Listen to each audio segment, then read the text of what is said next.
Creating web stories in Blogger allows you to showcase visual, engaging content in a mobile-friendly format.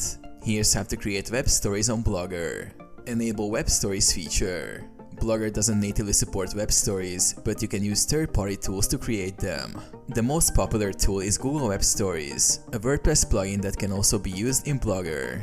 Use a web stories generator. Google Web Stories plugin can be used to create your web stories. Alternatively, you can use other web-based tools like MakeStories or StoryStream to design your web stores visually. These tools allow you to create slide-based stories with text, images, videos, and links. Create your story. Once you choose a tool, design your web story by adding multimedia elements.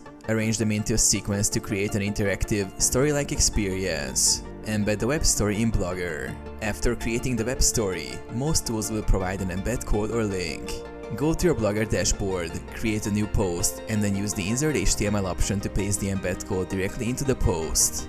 Publish and promote. Once the embed code is in place, publish your post, and your web story will be visible to visitors.